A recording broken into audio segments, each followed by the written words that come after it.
So France has finally decided living like this is inhuman and undignified for people in the jungle and for Calais, so she says. Thus, 3,500 people, say NGOs, 1,000, say France, face eviction.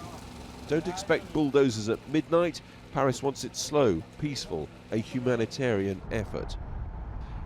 It was never the French government's plan to carry out a brutal evacuation of the southern zone of the Calais camp by using bulldozers. This is not how we operate. Our plan is to take charge and offer assistance to all those immigrants who are vulnerable. And so, as soon as tomorrow, we will be offering the immigrants a humanitarian solution in keeping with the values and traditions of our country. But Paris also reserves the right to use force. So in Calais, it could be the beginning of the end for the jungle as we know it. But come with us east for a few miles. Dunkirk this morning, and something the like of which Europe has never seen before. It's come to this: a global emergency aid charity stepping up to cope with the influx of migrants and refugees, because governments can't or won't, the United Nations can't or won't.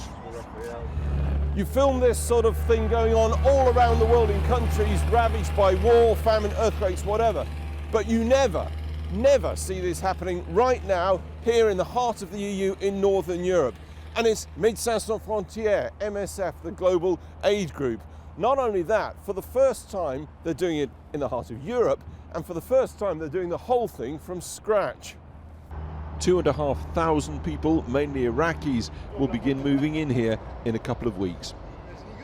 Qu'est-ce qui se passe ici? Qu'est-ce qui se passe ici? What's happening here? I asked Farid. Ici, on fait des chalets. Des chalets, oui. Ouais, des chalets. We're making chalets, he said. It's important work. People are in desperate need of proper shelter. Come in, he said.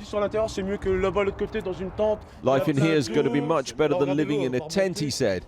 And each chalet can house up to 4 or 5 people. It's an impressive sight, but nothing like big enough to cope.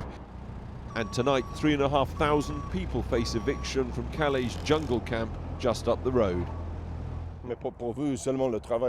So this is important work, I said to Farid. Humanity is very important, he said.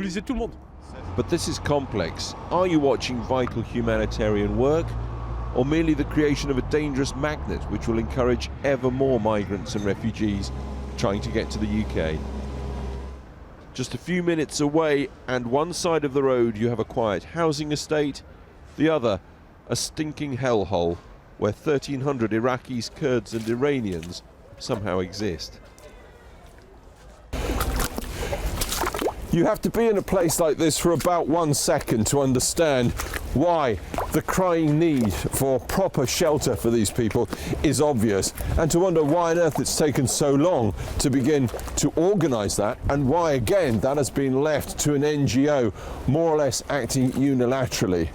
The United Nations, normal agencies which deal with this sort of stuff around the world, are simply not here.